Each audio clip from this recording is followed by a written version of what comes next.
mais c'est dégueulasse. Waouh. Bienvenue pour cette deuxième vidéo sur la chaîne Ici Jess. J'espère que la première vidéo vous a plu. J'ai eu pas mal de commentaires et des petits pouces en l'air, si c'est pas incroyable. Et bien sûr, quelques abonnés. Donc je tenais à vous remercier vraiment chaudement. Sans vous, ça peut pas fonctionner. Donc restez bien à l'affût parce que tous les dimanches à 18 h, il y aura une nouvelle vidéo historique.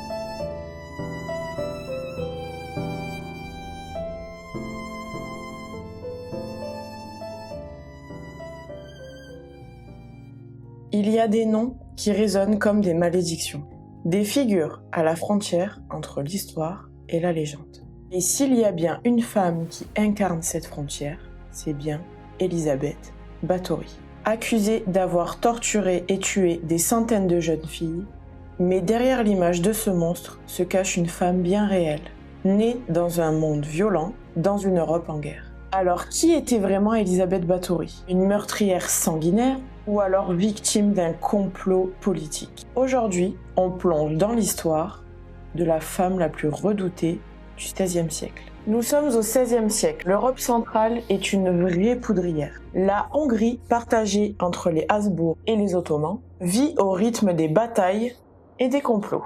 Les nobles hongrois contrôlent leurs terres. Ils rendent justice, lèvent leur armée et obéissent à peine au roi. En gros, ils font un peu leur loi, quoi.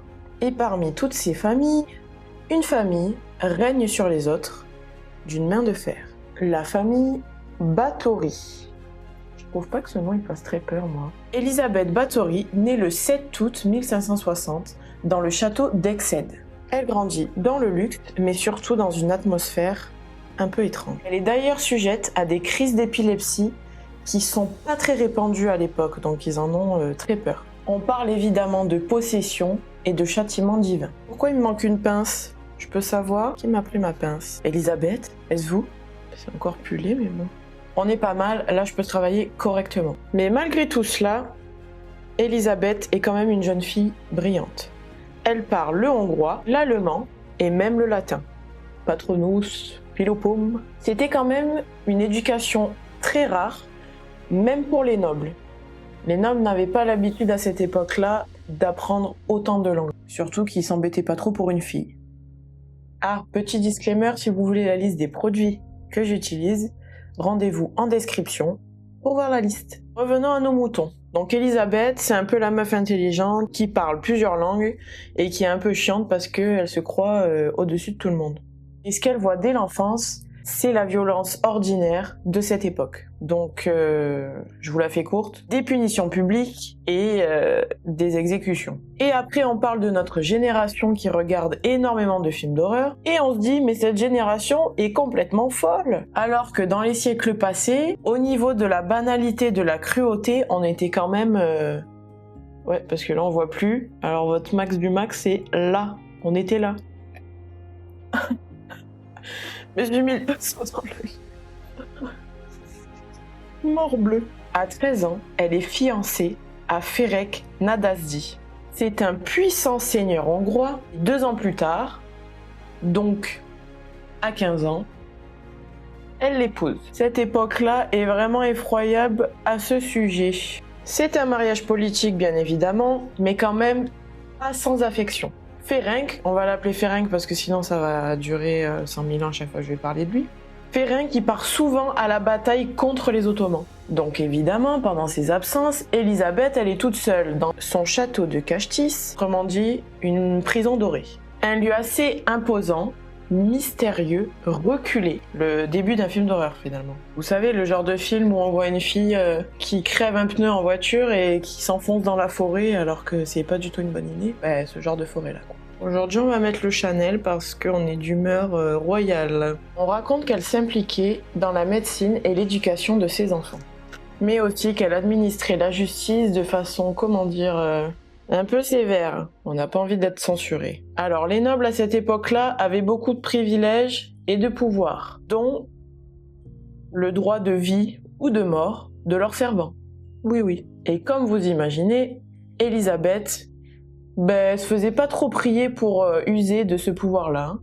En 1604, son cher Féringue décède. On passe au blush parce que j'ai envie de reprendre vie. Donc du coup, Élisabeth, à 44 ans, hérite d'une fortune tout bonnement colossale. Et évidemment, elle a le pouvoir sur cette bâtisse, mais aussi sur les hommes qui y vivent à l'intérieur.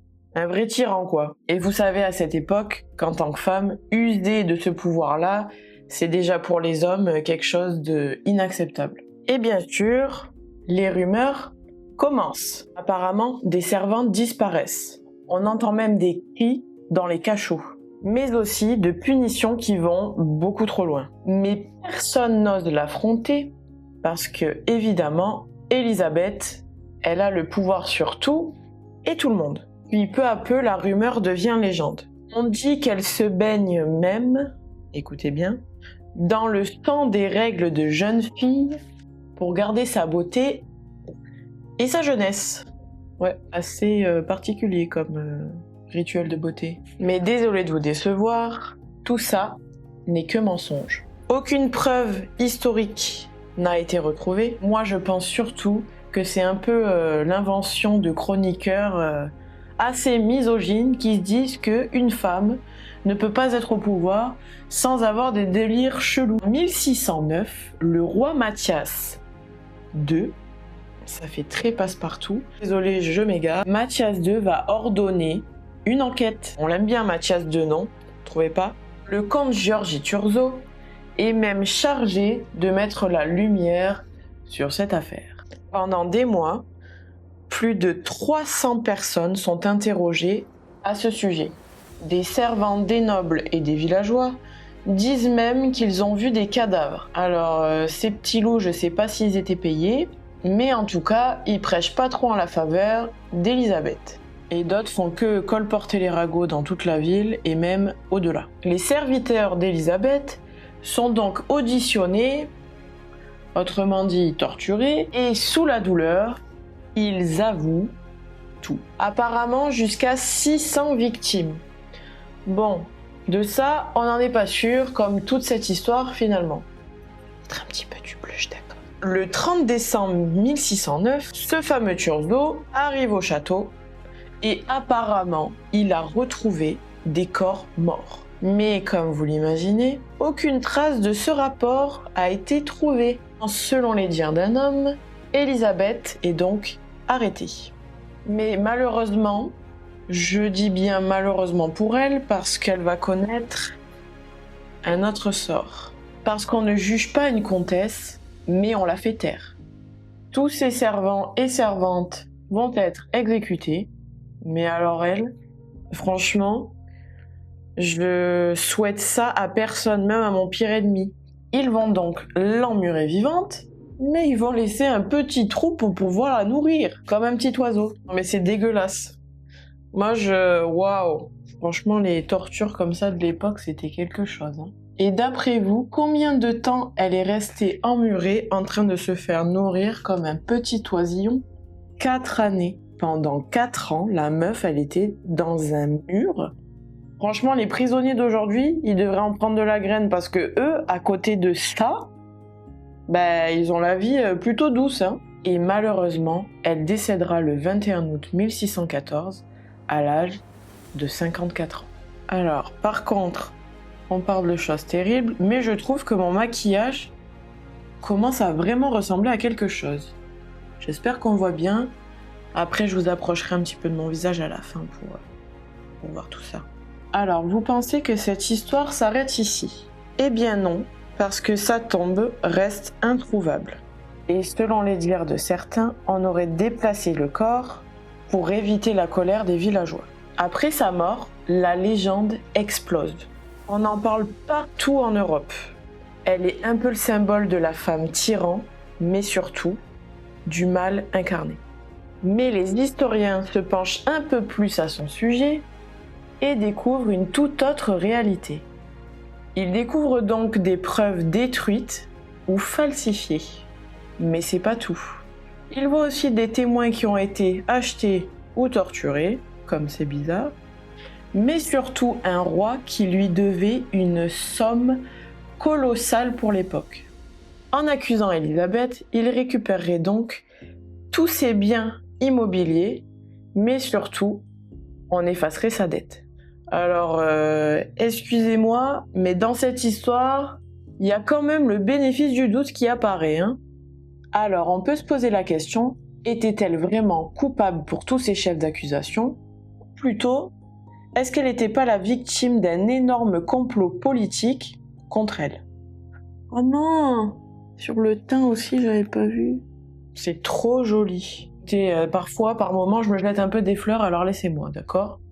Aujourd'hui, Elisabeth Báthory hante la culture populaire. Jeux vidéo, films, livres, on en a à toutes les sauces. Elle est devenue une icône gothique et à la limite du vampirisme. Mais peut-être que la vraie horreur, c'est parce que elle a pu faire les crimes qu'elle aurait pu commettre, mais peut-être plutôt ce qu'elle a subi. Je vous en bouche un coin, hein. Elisabeth Báthory est à la fois un monstre et un miroir. Le reflet d'une époque cruelle, mais surtout patriarcale. Alors qu'en pensez-vous? Était-elle une meurtrière ou alors plutôt une victime de son époque? Répondez-moi en commentaire. Et si vous aimez les histoires dépassant la légende, abonnez-vous. Parce que, qu'on se le dise, c'est que le début, on n'en a pas fini de plonger dans l'ombre de l'histoire.